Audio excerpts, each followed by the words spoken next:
In our previous video, we talked about how having a good understanding of different cultures is essential to survive in the business world. We based our findings on The Culture Map by Erin Meyer, which is an excellent book. We already had a look on how different cultures communicate, evaluate, and persuade. Now we're picking up from where we left. So, if you haven't checked the first part yet, go have a look first. Now we can start with how good leaders are defined across the globe.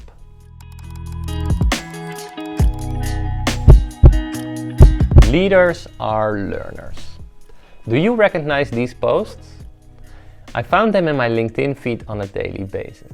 People in general have a lot of thoughts about how a good leader should act. According to the Culture Map, there are basically two leadership styles: egalitarian and hierarchical. In egalitarian cultures, which you can find on the left side, the ideal distance between boss and employee is low, and communication doesn't follow a hierarchical structure. In hierarchical cultures, status is important. A good boss is an authoritative director who leads from the front. So the ideal distance between the boss and their employee is high. For instance, professionals from countries with an egalitarian culture are more likely to move to action without getting the boss's stamp of approval. They also feel comfortable emailing or calling people from levels above or below themselves. This is the complete opposite of hierarchical cultures. People are more likely to wait for the boss's approval before moving to action. I also recognize this. For example, in India, there are usually more people involved in the decision-making process than, for example, in Scandinavian countries. For the first time, we find Japan on the left and China on the right. Are you curious what this is about? We're talking about decisions. In top-down cultures, decisions are made by individuals, which in most cases is the boss of the company. In consensual cultures, decisions are made in groups with common agreement. Let's focus on Japan. It's interesting that they are very hierarchical, but remain one of the most consensual cultures in the world. This clearly contradicting situation can be explained by the fact that both of these notions are deeply integrated in the Japanese culture. They even use something called the ringi system of decision making. It's a management technique where low-level managers discuss a new idea among themselves and reach an agreement before presenting it to the managers of a higher level. The concept has developed over time and is even used by big corporations such as Astellas, a Japanese pharma company. 6. Trust is everything. A while ago, one of my connections from India told me during an informal meeting that he was interested in investing in our company Pharmaoffer. His idea seemed interesting, and I remembered asking him to summarize his plan in a short email to make sure I shared the right message with my partners. I didn't realize that I'd probably offended him because it was the last time we spoke to each other. So asking for written confirmation possibly made him believe that I wasn't trusting him on his word and needed some kind of written proof. In task-based cultures like the US or Denmark, trust is built based on the confidence you feel in another person's skills and reliability. This shows itself in settings like business-related activities, where they enjoy working together but it stays within the professional limits.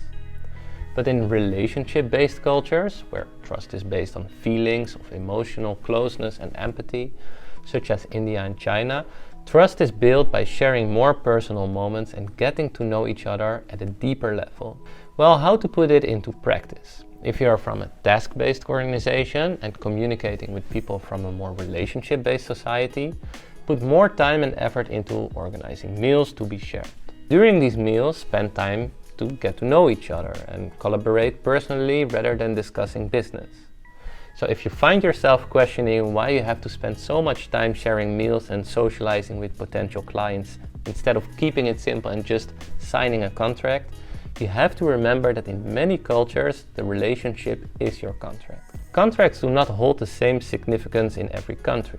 And in some extreme cases, the only way you feel assured that you will be paid is the trust you have in the other person. 7. Agreeing to disagree. A fun fact for you. What do you consider a good meeting? Americans consider a good meeting when a decision is made. The French consider a meeting good when diverse opinions and perspectives are put on the table and debated. However, in many Asian cultures, the real purpose of a meeting is to approve a decision that has already been made in informal discussions. Therefore, the most convenient time to express your disagreement is before the meeting to an individual rather than during the meeting in front of the group. How do you act when you disagree with someone? In confrontational cultures like Israel and France, disagreement and debate are seen positively for the organization. Open confrontation is appropriate and does not affect relationships. So let's say that your boss came up with an idea that you believe is harmful for the organization. What do? Do you gather the courage to confront him and explain your point of view? Or do you stay silent in the fear of being perceived as rude and just find another way of showing your ideas? Well, there's no right answer. It all depends on the culture.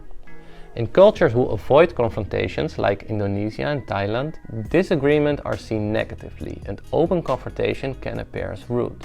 It is certain that some cultures are more open to confrontation than others. In countries on the left, like Spain and France, people express disagreement openly.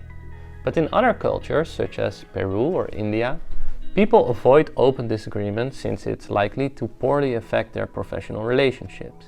Keep in mind that both Spain and Peru are emotionally expressive countries, but that does not mean that they feel equally comfortable with confrontation. 8. Is time on your side? Running late to a meeting can happen to the best of us, but how you react to it can make a difference. For instance, if you live in countries like Germany, Scandinavian countries, the United States or the United Kingdom, you'll probably make a call to let people know you will be late.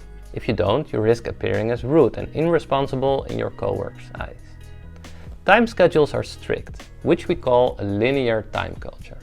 And if you're from a flexible time culture, such as the Middle East, Africa, India or South America, you might have different opinions on how late is considered late. In these societies, unpredictable is the normal, and as you fight traffic and other uncertainties during the day, delays are considered normal and tolerated.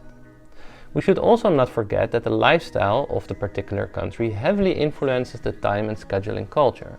If you live in a country like Germany, you probably find that things pretty much go according to plan. Public transport is reliable and systems are dependable. This might not be the case for India, a dynamic country known for its challenging traffic. So, with this mapping tool we are able to compare countries based on these 8 dimensions. For example, based on our Pharmaoffer data, we can mainly focus on the countries with the most certified API suppliers and get interesting information on their work culture. If you want to do more business with, for example, Germany, India or China, then you can use this tool to see how they differ.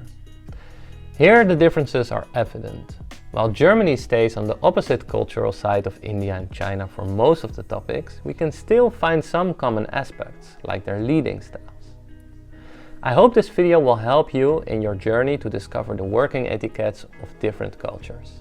It's great to learn more about other business cultures.